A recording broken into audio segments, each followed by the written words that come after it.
В нашем проекте «Реальные люди» сегодня мы поговорим об отношениях между мусульманским духовенством и властью в России. Поводом к этому разговору стали многочисленные сообщения в СМИ о том, что председатель Духовного управления мусульман России Равиль Гайнутдин отрицает дискриминацию мусульман в Китае. У нас в гостях не сам Равиль Гайнутдин, а его заместитель Дамир Мухиддинов, ректор Московского исламского института, член Общественной палаты Российской Федерации. Добрый день, Дамир Хазрат. Саляму алейкум, добрый день. Валейкум салам. В своей статье вы разъясняете позицию муфтия Равиля Гайнутдина по уйгурам Китая. Вы пишете, что муфтий Гайнутдин черпает информацию не из статей в интернете, а непосредственно от представителей мусульманской общины Китая по итогам множества встреч. А с кем именно в Китае он встречается? Равиль Хазрат Гайнутдин встречается и с представителями официального истеблишмента, руководством Китая, которые представляют и компетентны именно в вопросах государственного конфессионального отношения, а также с представителями официальной мусульманской структуры. Это Ассоциация мусульман Китая в лице ее председателя, ее заместителей и руководящего состава. Также Равиль Хазрат посещал Синьцзянь-Уйгурский автономный округ, где имел возможность встретиться с руководством, с главами мусульманских общин, учебных заведений. И у него была, помимо публичных встреч, и возможность узнать наедине те или иные аспекты.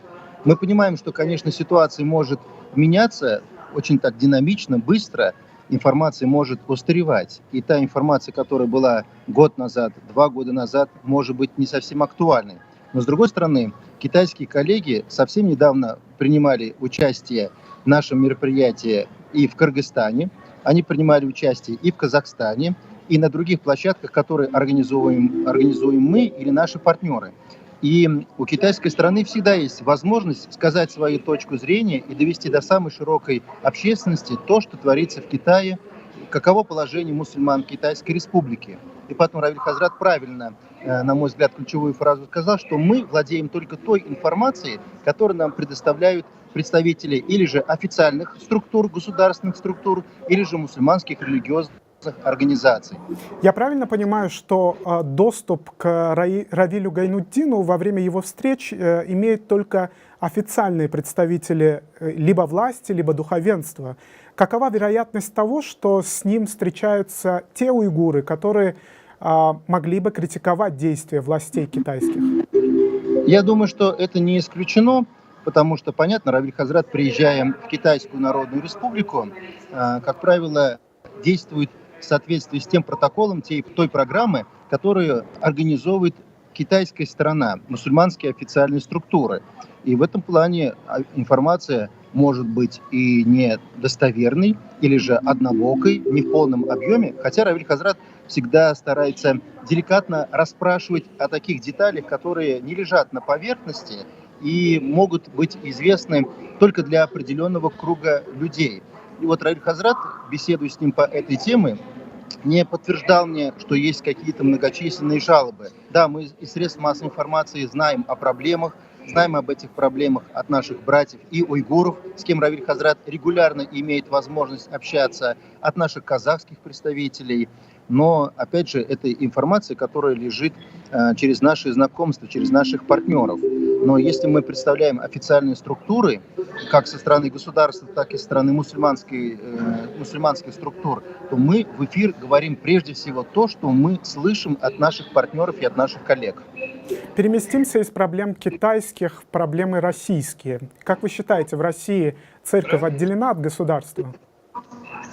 Формально, официально, да. конечно, В реальности, церковь, я имею в виду. да, церковь, государство отделено, но при всем при этом, например, мы видим, что Кремль очень был встревожен событиями в Стамбуле по поводу автокефалии, предоставления автокефалии Украинской православной церкви.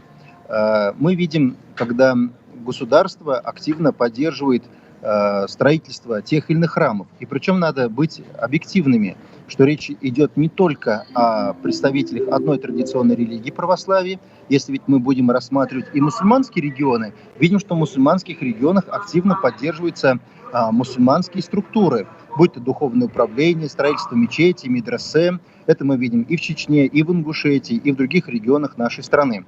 Поэтому, конечно, после 70-летнего периода атеизма государство, на мой взгляд, обязано восполнить те пробелы, где оно нанесло непоправимый ущерб по нашей организации. Поэтому Скажите, пожалуйста, нет ли тут вероятности того, что духовенство, будь то православное или мусульманское, отвечает взаимностью государству за те услуги, которые предоставляет власть? В частности, что я имею в виду? Почему Дум России поддерживает действия российских властей в Сирии или в Крыму? Почему Дум России, в принципе, вмешивается в дела, собственно, внешнеполитические дела государства? И имеет ли это отношение вообще к мусульманскому духовенству как таковому? Или Дум России — это политическая структура?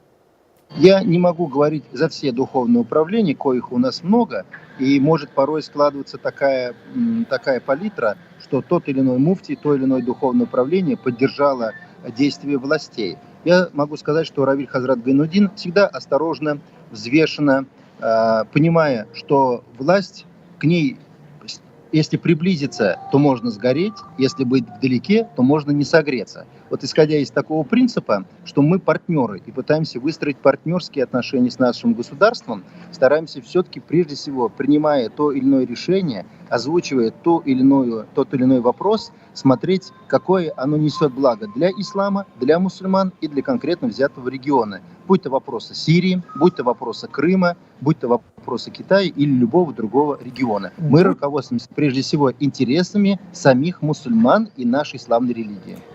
Если Равиль Гайнуддин руководствуется интересами мусульман, то почему Равиль Гайнуддин не соглашается с заявлениями международных наблюдателей о том, что крымских татар, их права на полуострове нарушаются? Знаете, я буквально позавчера вернулся из Крыма и услышал столько добрых слов от муфтии Крыма, который представляет официальные структуры, да, что вот именно, что ни ранее, ни в украинском он период. представляет официальные структуры. Мы же знаете, говорим муфтий Крыма очень принципиальный человек. Я его знаю уже как минимум активно последних 5 лет. И это человек, которого нельзя обвинить в какой-то конъюнктуре, что его власть купила, и он стал говорить. Вот как он говорил 5 лет назад, и тоже сейчас он повторяет. Вот. И пытается не просто работать с властью, а получать ту пользу, которую могут от нее получить мусульмане. Мы, когда говорим об иностранных организациях, да, порой иностранные организации действительно могут принести пользу, но многие иностранные организации пытаются столкнуть местные государства, мусульманские общины и вносят дестабилизацию в отношениях. И мусульмане оказываются всего лишь разменной монетой в войне этой игре. Скажите, пожалуйста, вот в Москве есть такая проблема, что не хватает мечетей. До сих пор люди вынуждены молиться под снегом или дождем из-за нехватки мест. И почему православных храмов так много, а мечетей мало? Получается, что РПЦ более эффективнее лоббирует интересы своих прихожан, чем, скажем, Дум России? Духовное управление, на мой взгляд, достаточно хорошо лоббирует. Мы понимаем, что у нас есть нехватка мечети, но ведь вопрос ведь не просто выделить землю, предоставить землю, а построить храм. Вот если бы не участие Сулеймана Керимова, я думаю, что строительство Московской соборной мечети растянулось на долгие десятилетия. Если смотреть по тому объему средств, как они собирались, как они вносились жертвователями. Поэтому, да, если государство предоставит ту или иную площадку, ведь нужно еще ее освоить. Нужны хорошие организационные навыки, нужна бизнес-элита, которая сможет построить в таком городе, как Москва, достаточно хороший храм. Поэтому очень легко говорить и играть на популистских каких-то заявлениях или отношениях, но когда дело касается строительства, напомню, что Равиль Гайнуддин уже построил не одну мечеть в Москве и в других регионах страны. Поэтому этот вопрос повестки дня у Сергея Семеновича Собянина стоит. Вы знаете, что Равиль Хазрата нельзя обвинить ни в какой конъюнктурщине, потому что он открыто заявлял в отношении отдельных представителей московского правительства и называл их исламофобами, и называл их как подрывниками деятельности, если они действительно вели такую позицию. И благодаря такой взвешенной позиции мы видим и строительство Московской соборной мечети удачно завершилось. Сейчас идет реставрация Московского исламского института за счет правительства. И поэтому мы вот в этом направлении последовательно действуем и отстаиваем свои интересы. Сколько мечетей в Москве, по-вашему, должно быть, чтобы было В достаточно? свое время Юрий Михайлович Лужков объявил, что в каждой префектуре должно быть по мечети. Вот пока мы действуем, исходя из этих цифр. Хотя я постоянно путешествую в Берлине, в Лондоне, понимаю, что там 60-70 мечетей, даже в коммунистическом Пекине их исчисляется десятками. Мы этот вопрос понимаем, но он должен решаться комплексно. Ведь помимо строительства мечети нужно подготовить и соответствующие кадры, кто будет работать в этих храмах. По поводу кадров, кстати, очень важный вопрос. Я, к сожалению, вынужден извиниться, иначе я сейчас опоздаю на самолет в Нальчик.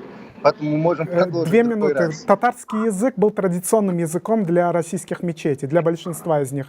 Сейчас эти мечети становятся все более русскоязычными. С этим как-то можно бороться? И духовенство предпринимает какие-то шаги? Я думаю, что не надо вообще ни с чем в принципе бороться, кроме как со своим внутренним напсом и шайтаном, который в нас сидит.